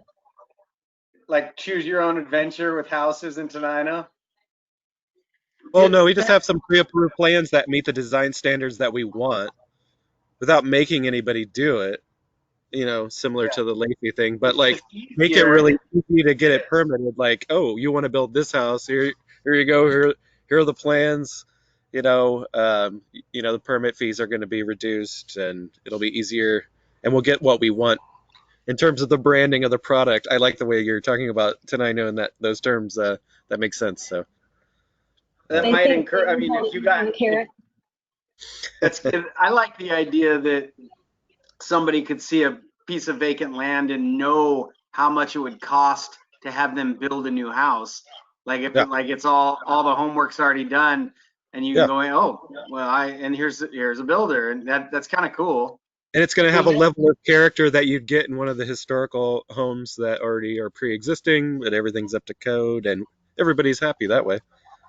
And that's one of the things I've been kind of putting together, was not just the ADUs, but also, because we had talked about that with Dan. Yeah, absolutely. Having maybe like, 7 plans that are just super easy. And the idea being, it would attract people out here. You know, it's like, oh my gosh, Tenino, I can have a beautiful house and it's going to cost this much. And, you know, these are contractors in the area, and, you know, it just streamlines it.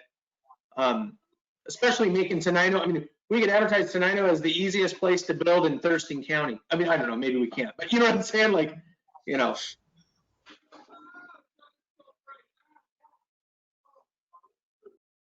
I like it.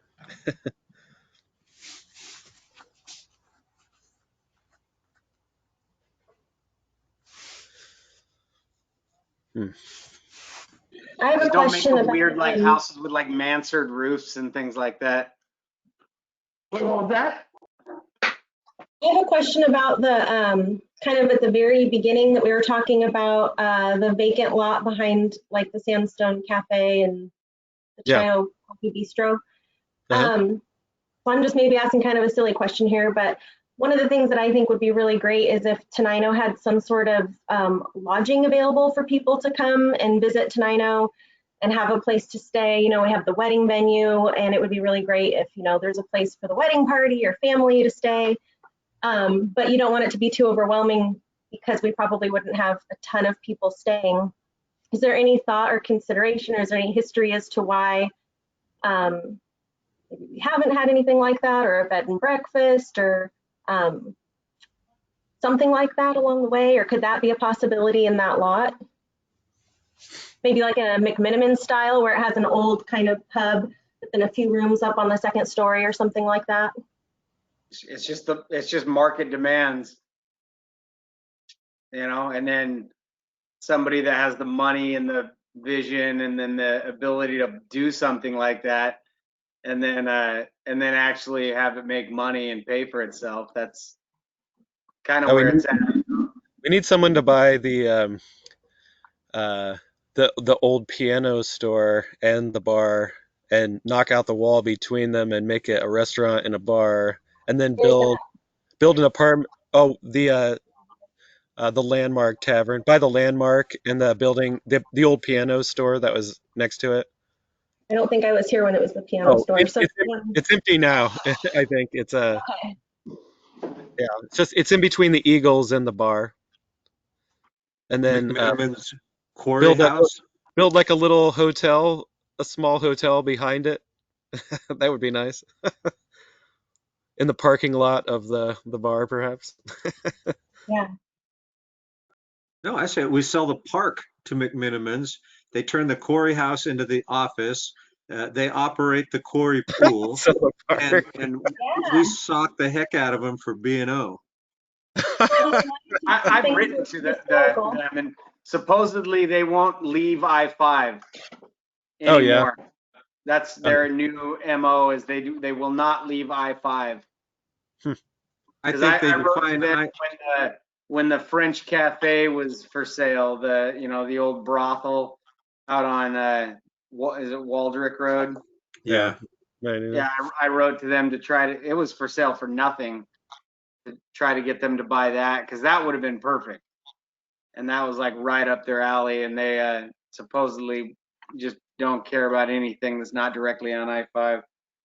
Well, neither is McMiniman's in Olympia, and neither is the Lincoln School in Portland. No more. They don't want to do it anymore. I said anymore. Yeah, they don't want to do it anymore. Okay. Yeah. All right.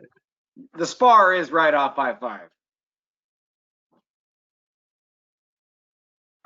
What, you mean the Spar in Centralia? Olympia No. and Centralia. I don't want to argue about what's close to I-5 and what's not close to I-5.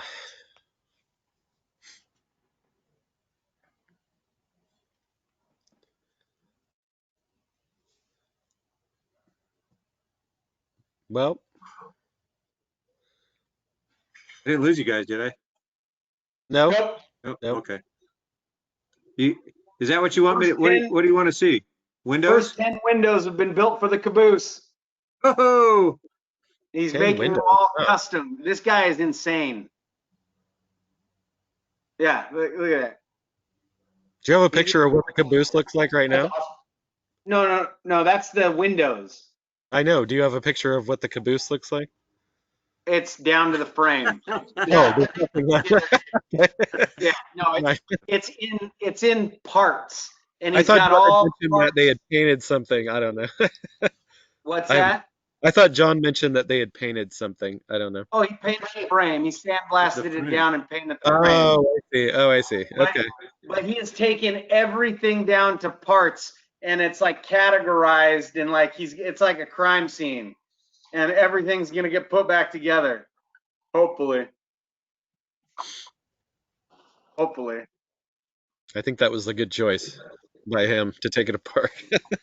Yeah, all the wood was rotten as hell. Yeah.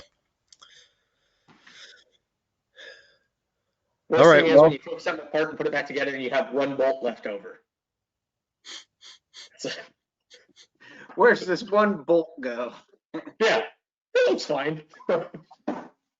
it looked like there were only a few left anyway. All right. Well, unless there's anything else to talk about, I guess sounds like we have some interesting things coming up in the next meeting, hopefully, when Dan's able to join us. So should be good. I guess we'll be doing a go-to meeting again next time. Is that right, John? The current round of proclamations expire on June 17th. So we'll know then. Hey? Yeah, so by the time it's time for our next meeting, we should know definitively whether we can do it in person or continue doing it remotely. If you guys like doing it remotely, there's nothing to stop us from doing it remotely. It's up to you. I do like doing it remotely. I don't know how you guys feel about it. It works for me. I'm not having a lot of drag on the audio or anything. Does that work for you guys? We don't have to keep doing it forever. If there's something pressing that we need to meet and vote on, like, we should probably meet in person, but we don't have to. It's up to you guys, I guess. Well, would be an awesome way. When you guys were doing Growth Management 101, this would have been an awesome way to do it. Yeah. I like that it enables people to see the meeting without having to, take time out of their schedule necessarily to go down to City Hall and sit there and watch us. I feel like we'll get more visitors. Would we be able to see if anybody else is on? I assume there is no one else on right now, John. Is that right?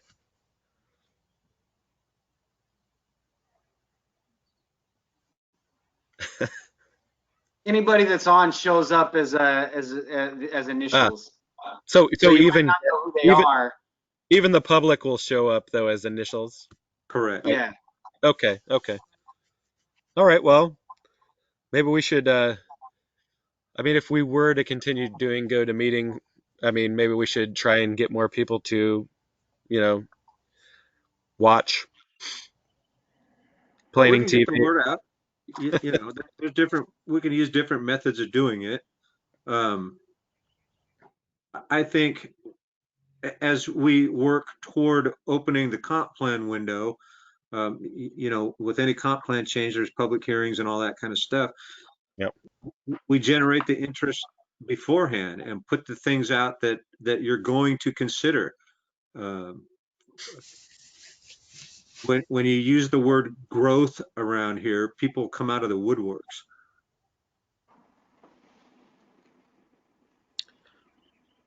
I always think it's important when people do come out of the woodworks to remember that we represent the citizens of Tenino. And so people get confused about that when, somebody like that lives more towards Rainier or somebody out Skookumchuck or something thinks that they live in Tenino. We value their opinion, but we are, and we care about everybody's best interests, but we represent the city proper. It's always good to remember. I get harassed a lot, not harassed, but people want to talk to me. Oh, I've talked about Tenino, and then they're not really Tenino citizens, but because they have Tenino's on their address, they consider themselves. So I have to remind them I'm not, I'm not necessarily their mayor, and they're not necessarily Tenino citizens, but I appreciate what they have to say. But they don't pay taxes here. Yeah, and they don't want to acknowledge that they really ought to go bitch to the Board of County Commissioners. Yeah, if they want to pay taxes here, they can write a check. We'll take the money. But we, the people of Tenino, we have to pay for a lot of stuff that's hard to afford, and we do our best. And I think it's important to remember that not everybody that wants to have an opinion is paying to have that opinion. Yeah, well, move those UGAs out, and then annexation is, the next step after that. Yeah, no taxation without representation, but no representation without taxation either. It's a two-way street.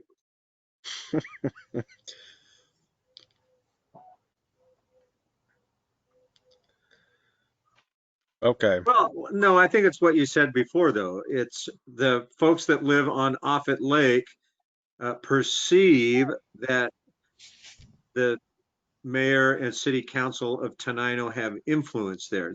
They simply don't understand that their influence lies with the Board of County Commissioners in Olympia.